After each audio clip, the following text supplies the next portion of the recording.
pensando en la computación. La computadora no solamente es un teclado, es un mouse y es un aparato. Muchas veces la computadora no le damos el uso, más bien no explotamos todo lo que la computadora es.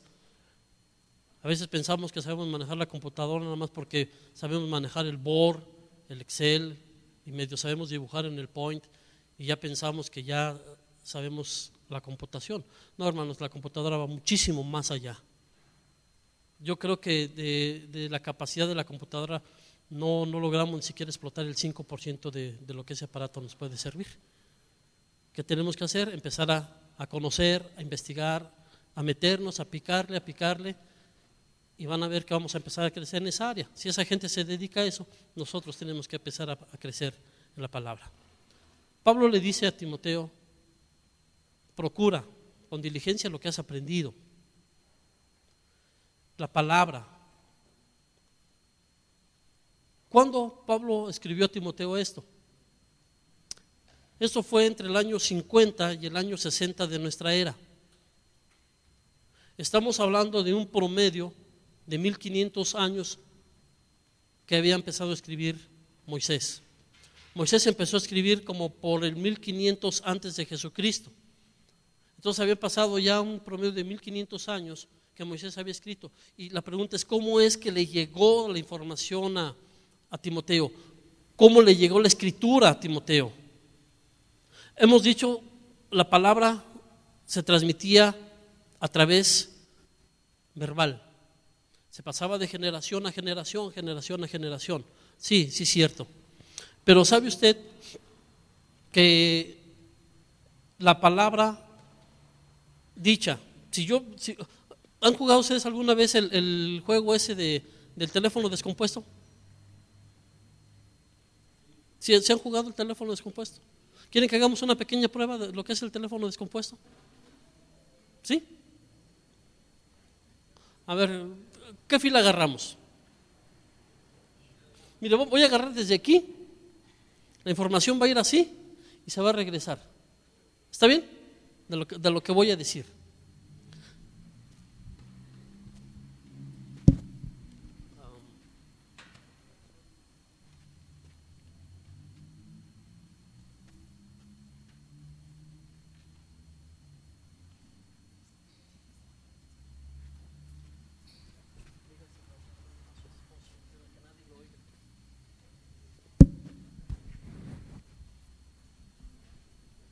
Poco, pero me dijo que fuéramos a la feria a comer churros, chimichurri. Gracias. Eso fue lo que yo le dije, hermano. Yo le dije: hoy domingo vamos a ir todos a la feria a comer chimichangas, varones y mujeres. Eso fue lo que yo le dije. Nada tiene que ver con churros ni chimichurris. Como la palabra verbal a veces cambia. ¿Por qué? Porque somos dados a eso. Somos dados a veces a quitar o añadir, o a veces a exagerar. Vemos un accidente y llegamos: no, estaba espantoso el accidente. Bueno, nada más había caído un joven de una bicicleta. Eso ocurre. Entonces, ¿cómo fue? Si de generación a generación la palabra puede variar, cambiar. Incluso esto radica porque dentro de la información hay algo que se dice, lo que se escucha y el mensaje. Porque una palabra o una frase puede incluso variar según el tono que le demos. ¿Sí? ¿Sí es cierto? Según el tono que le demos. Párate, por favor. O párate, por favor. Como que ya cambia. Párate, por favor. Aunque lo estoy diciendo por favor, pero ya es otro tono. Párate, por favor. Como que así por las buenas. Pues, por favor, se para, ¿verdad? ¿Por qué? Porque se pidió con amabilidad. Pero estoy diciendo las mismas palabras. Párate, por favor. Entonces ya es una orden.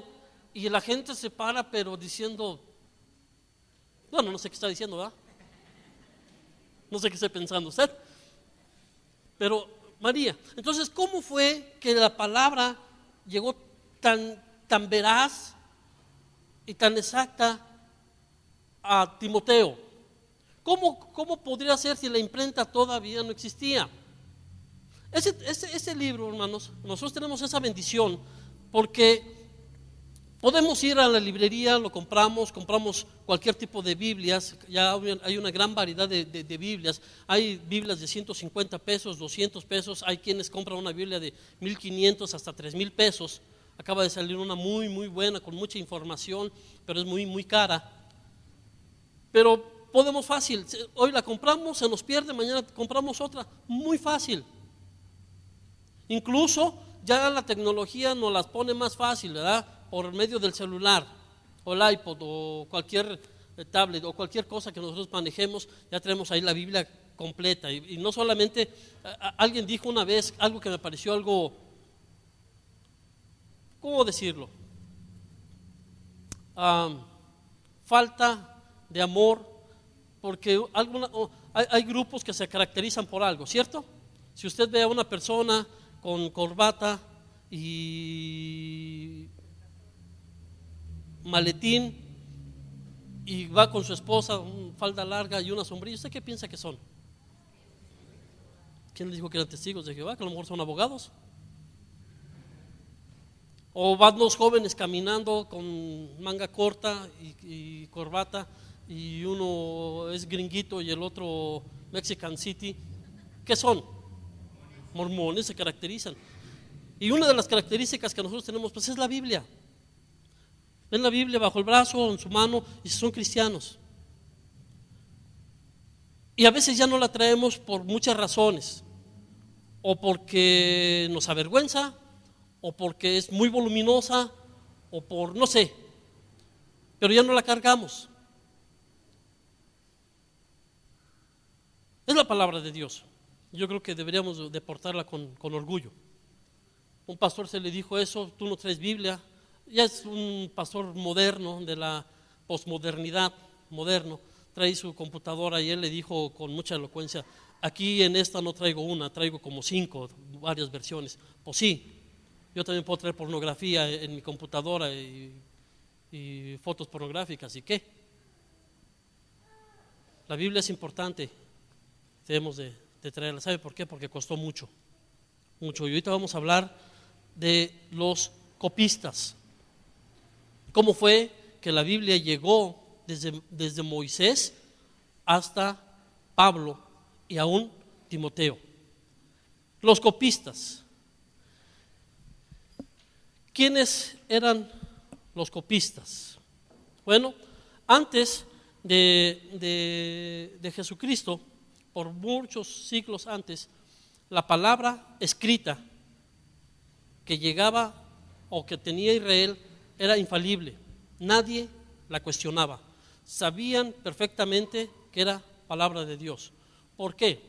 Porque Dios inspiraba a los hombres a escribir. Aunque claro, hubo muchas escrituras que fueron rechazadas del pueblo de Israel.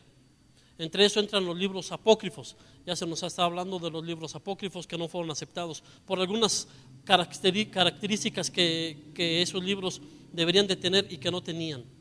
Primero, porque Dios no lo respaldaba. Para que un profeta pudiera hablar, cualquier persona podemos decir cosas y decir: Dios me dijo que tú, ¿ah?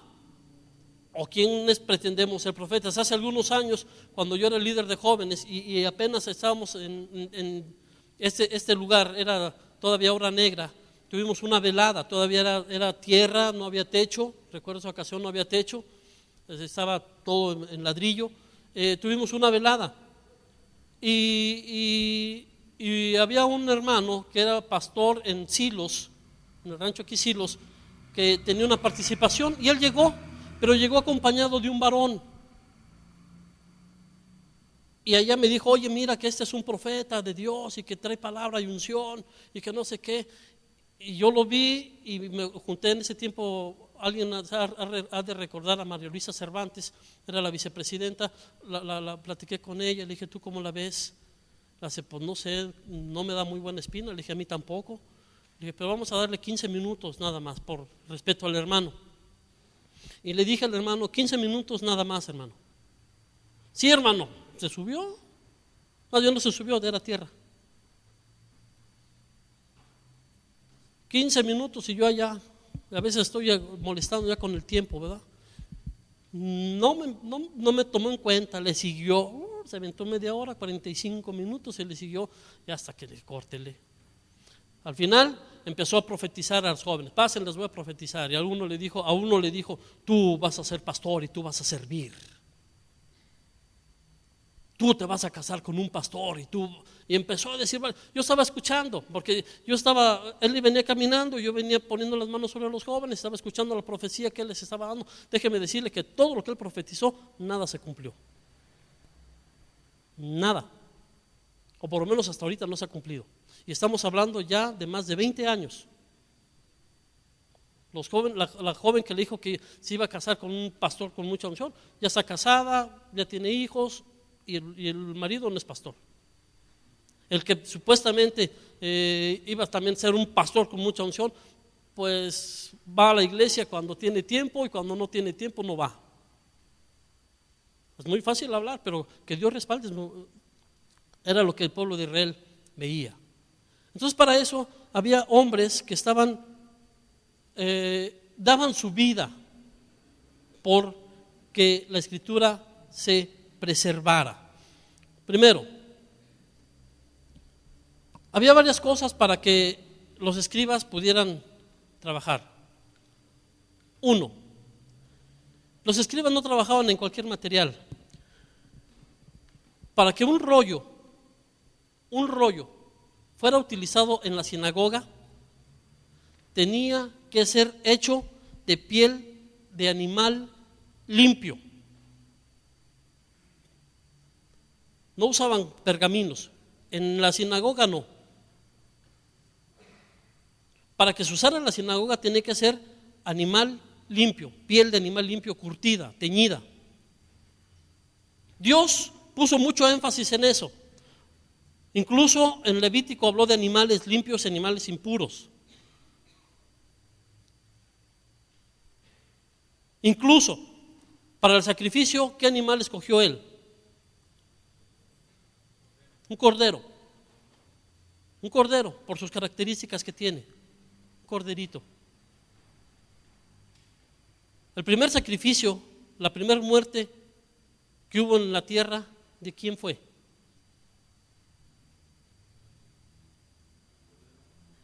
¿Un cordero? La primera muerte que hubo en la tierra, ¿de quién fue? Fue de un animal. Cuando Adán y Eva pecaron, ellos se vistieron con hojas. Y Dios les dijo, no, el primer sacrificio que hubo, o la primera muerte, Dios la hizo por medio de un animal, de un cordero, un animal limpio. El rollo debería de ser de piel de animal limpio. Dios es muy celoso en ese tipo de cosas. Y eso nos habla a nosotros, hermanos, de que para que nosotros podamos portar la palabra en nuestra vida, tenemos que ser como animalitos limpios. Limpios. ¿Por qué? Porque Jesús dijo, de la abundancia del corazón habla la boca. Y Jesús también dijo, de una misma llave no puede salir agua dulce y agua amarga. Es imposible. Para que nosotros podamos vertir la palabra, tiene que estar limpio nuestro corazón y nuestra vida. Y tenemos que luchar y esforzarnos porque así sea.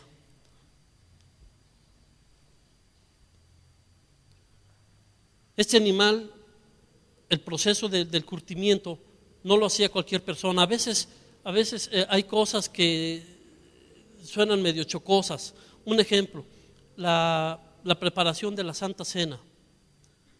Vamos a tener comunión y ustedes ven la mesita, ven el pan, ven el jugo.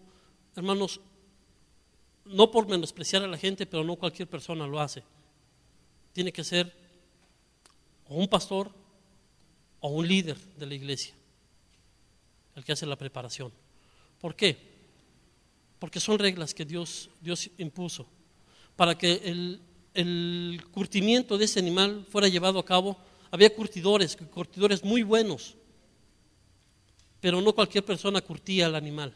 Tenía que ser un judío del pueblo de Israel, un judío.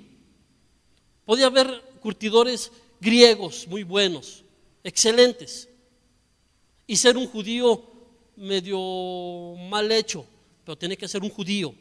Dios es muy celoso en su pueblo, y nosotros tenemos que ser celosos en nuestro pueblo, incluso con nuestros hijos, hermanos. Pablo no de balde dijo que no sonase en yugo desigual con los incrédulos, porque qué comunión tiene la luz con las tinieblas. Que su hijo luche, ore, pelee, porque su hijo o su hija pongan sus ojos en una persona que sea del pueblo.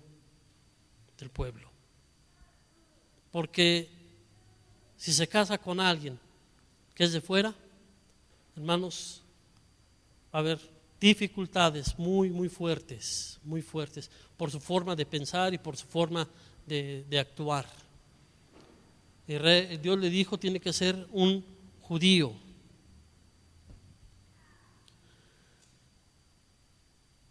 Y cada pieza del pergamino tenía que ser cosida. Primero tenía que ser cortada. Para hacer un rollo, las piezas tenían que ser cortadas del mismo tamaño. Si cortaron la primera pieza de 30 centímetros por 30 centímetros, todas las piezas de ese rollo tenían que ser de la misma medida. No tenían que variar. Tenían que ser de la misma medida. Tenían que tener la cautela, la precaución de que fuera de la misma medida. ¿Qué Dios tan exagerado, no, hermanos? Dios es un Dios de orden y Dios está pidiendo lo mejor para nosotros y lo mejor de nosotros. Y esas piezas, ya al estar cortadas, tenían que ser cosidas con hilo de animal limpio. Ellos mismos hacían el procedimiento del hilo. Ellos del animal sacaban y empezaban a hacer el hilo, y tenía que ser de animal limpio, y las tenían que coser pieza con pieza de animal, de hilo de animal limpio.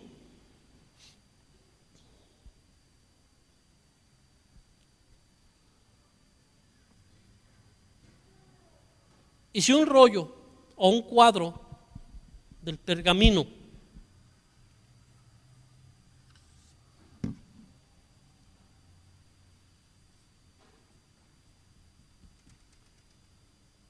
aparte de tener el mismo tamaño y ser cosidas por hilo de animal limpio, debería de tener las mismas columnas uno de otro. Si aquí le metían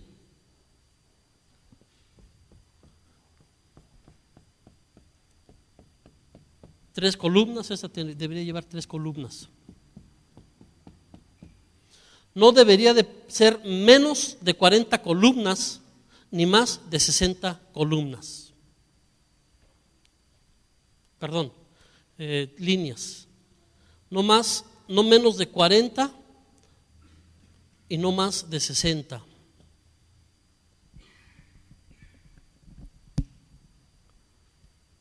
Y deberían de llevar el mismo número de letras. Aquí. Y tenían que quedar cuadrados.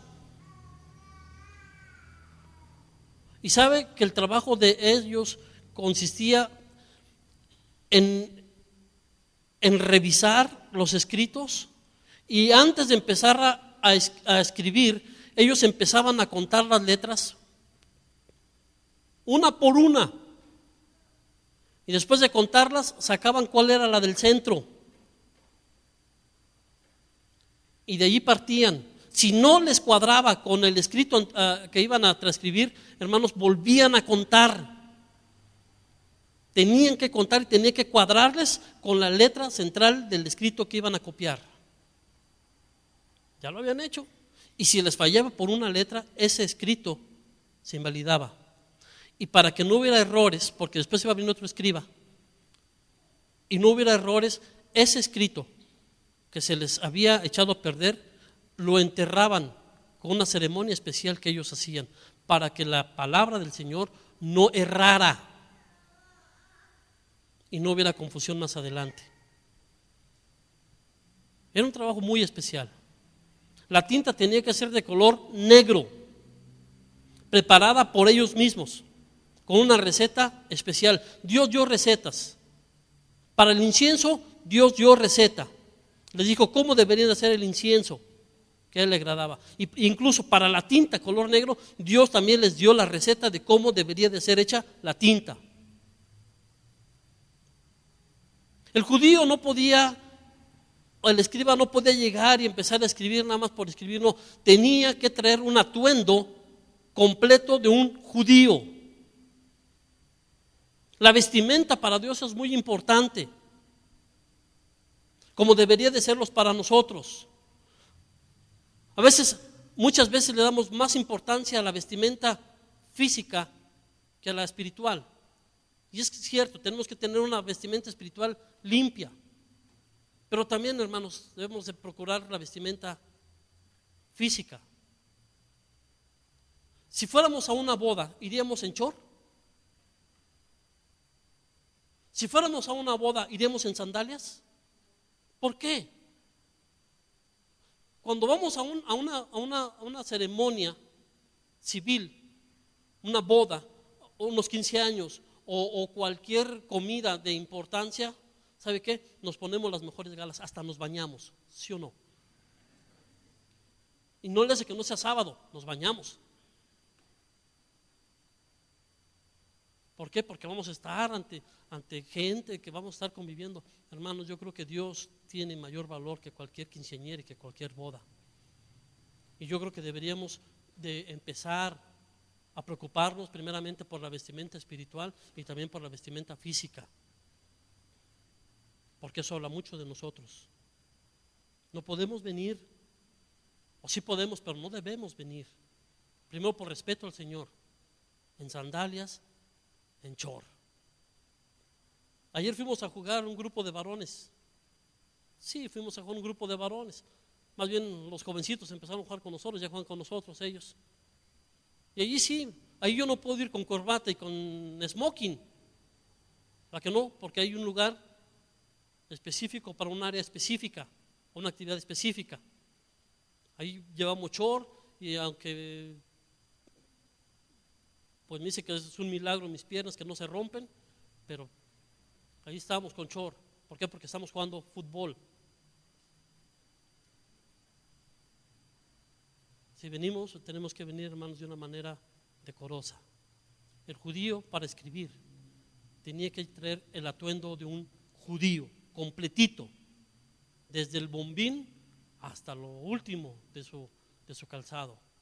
Un atuendo especial, completo de un judío.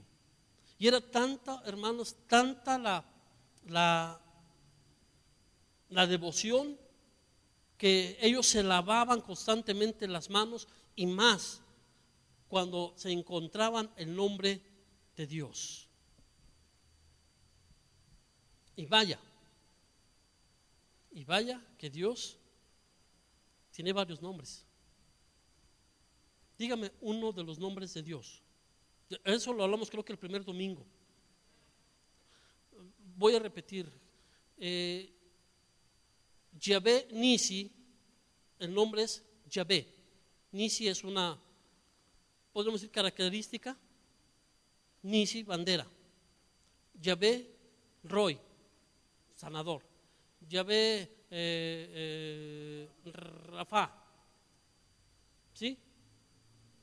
No, dígame uno de los nombres de Dios. El nombre es Yahvé. Dígame otro. Elohim. El yo soy.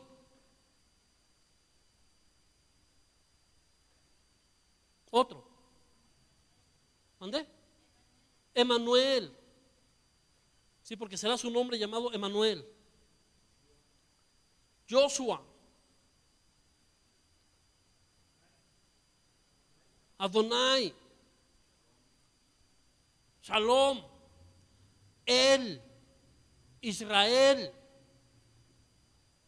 Cada vez que el judío o el escriba, el copista, se encontraba con uno de los nombres de Dios, hermanos, había una reverencia extraordinaria. Mire, incluso sobre la ley del rey, cuando el rey hablaba, todos tenían que prestar atención, todos. Y si el copista en ese rato estaba encontrándose con el nombre de Dios y el rey le hablaba, el copista no le hacía caso. Era más importante el nombre de Dios que la palabra del rey. Y en nuestra vida, la palabra de Dios tiene que ser más importante que cualquier cosa en este mundo. ¿Sí me escuchó? La palabra de Dios es más importante que cualquier cosa en este mundo. Y tenemos que darle tanta importancia, hermanos, porque es lo único que creo yo que va a quedar en la eternidad. ¿Sí o no? Y tenemos que preocuparnos por memorizarla. Imagínense, o pensemos por un momento, que el gobierno cambiara su reforma y dijera: se acabaron los cultos al aire libre, ya no hay libertad religiosa, todas las Biblias van a tener que ser quemadas. Y que fuéramos obligados a entregar las Biblias. Y que llegáramos como en el tiempo de la Santa Inquisición, de que si no entregamos las Biblias nos cuesta la vida. ¿Qué hacemos?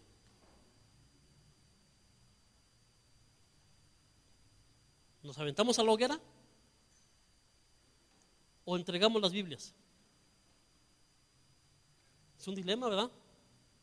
Es un dilema. Nos quitan las Biblias, se queman las Biblias, ya están quemadas todas las Biblias, y nos meten a la cárcel. Hermanos, ¿de qué vamos a vivir? Vamos a vivir de lo que está en nuestra mente y en nuestro corazón. Podrán quemar las Biblias, pero jamás podrán penetrar en nuestro corazón, y en nuestro pensamiento podemos estar citando: Jehová es mi pastor y nada me faltará. ¿Quién me lo puede quitar de allí? ¿Quién me podrá quitar de mi mente y de mi corazón? Ningún arma forjada contra ti prosperará. Nadie. ¿Por qué? Porque es el tesoro que nadie va a poder robar, porque está en mi corazón. Entonces tenemos que preocuparnos, hermanos, y esforzarnos por memorizar la palabra. Yo entiendo que llegamos a cierta edad en que nos hacemos un poco conformistas y utilizamos esa palabra tan trillada, pero tan falsa, de: es que a mí nada se me pega porque ya tengo mente de teflón. ¿Quién tiene mente de teflón? Entonces sí podemos memorizar un versículo. Hay gente que dice: no, hermano, es que yo no memorizo porque tengo mente de teflón, o sea, nada se le pega. Hermana, ¿dónde vive? Vivo en tal calle, tal, y me dicen en la calle, el número, la colonia, código postal, me dicen su CURP, su número de teléfono, la fecha de su nacimiento, la fecha de nacimiento de sus hijos. Entonces, si me pueden dar toda esa información es porque su mente sí tiene capacidad para retener. ¿Cierto? Pero tenemos que esforzarnos por memorizar la palabra.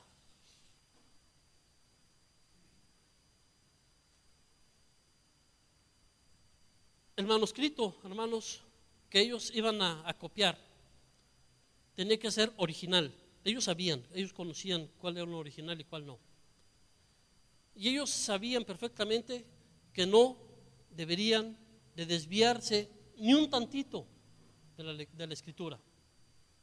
Y para escribir, hermanos, a veces nosotros hoy tenemos la facilidad de la computadora, ¿verdad? Que estamos transcribiendo un escrito, y gracias a la computadora, porque de repente se pone ahí una línea roja abajo de una letra, o nos dice que está mal escrita, o que nos falta un acento, o qué sé yo, la ortografía, nos corrige. Pero a veces estamos leyendo y leemos un texto, por decir: también debes saber esto, que en los postreros días vendrán tiempos peligrosos. También debes saber esto, que en los tiempos postreros vendrían. Y empezamos a escribir, y ellos no deberían de hacer eso. Ellos deberían de estar viendo y escribiendo, viendo y escribiendo. Nada tenían que escribir de memoria, nada, aunque lo supieran. Y es muy probable que lo supieran porque toda su vida se pasaban escribiendo. No le hace que se supieran un texto. A veces, hermanos, no sabemos textos que los decimos mal. ¿Sí o no? Y uno de los más grandes, lo hemos visto, es Proverbios 1:7. ¿Qué dice Proverbios 1:7? No lo busquen. El principio de la sabiduría. A ver, Juanito, dígamelo.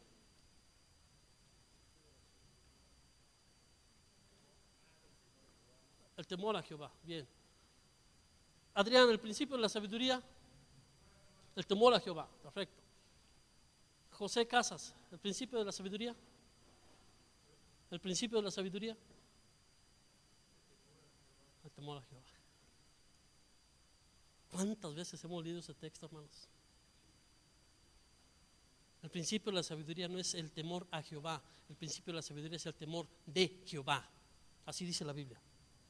No es a Jehová. Es el principio de la sabiduría, es el temor de Jehová. Y así a veces decimos textos. Así que la fe es por el oír, y el oír por la palabra de Dios. Tenemos que aprender, hermanos, a memorizar con acentos, puntos y comas.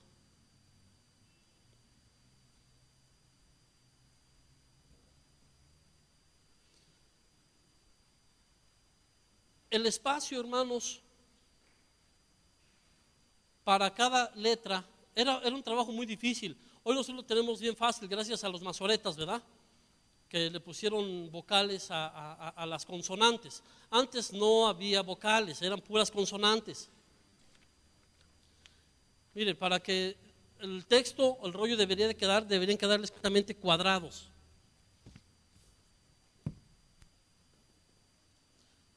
Con el mismo número de renglones, mismo número de letras. Ni una letra más, ni una letra menos, ni un renglón más, ni un renglón menos. Ellos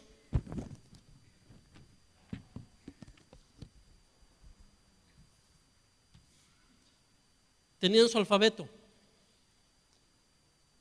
Esta era la forma de escribir. Claro, que esas letras también están en cursiva. Y las letras en cursiva podían utilizarlas para cualquier manuscrito que alguien le podía pedir. Por decir, alguien que tenía dinero, me pedía un manuscrito del libro de Génesis, yo lo podía hacer y se lo podía escribir con letra cursiva. Varía un poquito la letra cursiva a este tipo de letra, que es la que se utilizaba solamente para la sinagoga. Muchas de estas letras son parecidas. A eso añádale que no había vocales, puras consonantes. Y aparte de puras consonantes, ellos escribían de derecha a izquierda y todo pegadito. Nosotros hacemos un espacio entre palabra y palabra. La, espacio, exposición, espacio, de, espacio, tus palabras, espacio. Ellos no, era corrido. Y puras consonantes. Y tenían que saber lo que decía. Fue un trabajo, hermanos, extraordinario que ellos hicieron. Años más adelante, en el siglo VI, llegaron un grupo de jóvenes también judíos llamados los masoretas. Ya el hebreo antiguo se había perdido, ya era una lengua muerta. Ahora lo que predominaba era el griego. El griego estaba con toda su fuerza. Y ellos empezaron a estudiar la palabra e inventaron, yo creo que fue directamente Dios poniendo en su cabeza y en el corazón de ellos la escritura, las vocales. Y empezaron a hacer apartados para que no se perdiera el sonido de cómo la pronunciación de la palabra. Y nos facilitaron mucho el trabajo. Incluso gracias a los masoretas nosotros tenemos la escritura tal y como la tenemos porque así ellos la dejaron. Con esas divisiones y ese tipo de acentuación ellos lo dejaron. Incluso tuvieron tanto cuidado, hermanos, porque a veces pensamos o creemos que sabemos leer. Y empezamos a leer. Pero se nos hace a veces tan fastidioso o tan tedioso la lectura porque no logramos penetrar en lo que es el escritor. Y si ustedes, uno de los ejemplos está en el Salmo 119, mire, vamos a darle una vueltecita al Salmo 119.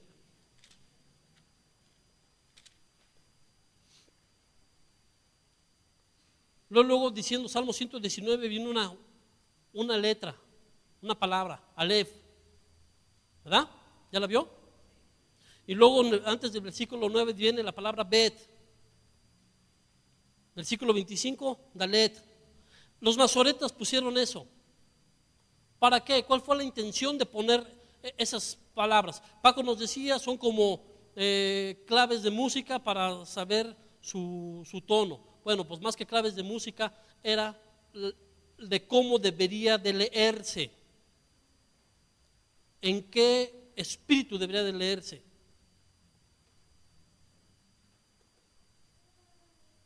Alzaré mis ojos a los montes. ¿De dónde vendrá mi socorro? Mi socorro viene de Jehová que hizo los cielos y la tierra. Esa es una manera de leer. Pero, ¿dónde se escribió ese salmo? Hay quien dice que ese salmo se escribió cuando el pueblo de Israel estaba cautivo en Babilonia. Y yo creo que estando en cautividad no es ese tono que se debe de usar. Alzaré mis ojos a los montes. ¿De dónde vendrá mi socorro? Mi socorro viene de Jehová. Es darle la entonación adecuada al texto. Es allí de la importancia de los que se dedican a recitar poemas. Cómo le suben, le bajan, le ponen, porque ellos entienden cuál era el sentir del que escribió. Cuando nosotros logramos penetrar en la escritura y empecemos a sentir lo que el escritor estaba sintiendo, hermanos, vamos a darle un mayor valor al libro. Los escribas, un papel muy importante. Yo creo que vale la pena que nosotros empecemos a amar este libro. ¿Les parece? Ya la semana que entra termino. Vamos a hablar, voy a tocar tantito, ya me marcaron el rojo, ni me había fijado. Vamos a hablar tantito de los libros apócrifos y por qué solamente tenemos 66 libros. Y vamos a procurar verlo a través de la palabra, porque la palabra tiene que decirnos si son 66 o son 80 o son 90. Y vamos a ir a uno de los mayores símbolos de nuestro Señor Jesucristo, que es el tabernáculo de Moisés. Vamos a tocar parte del tabernáculo, vamos a ver parte del tabernáculo y de ahí vamos a sacar si en la palabra tiene que ser 66 libros o nos faltan libros. ¿Está bien?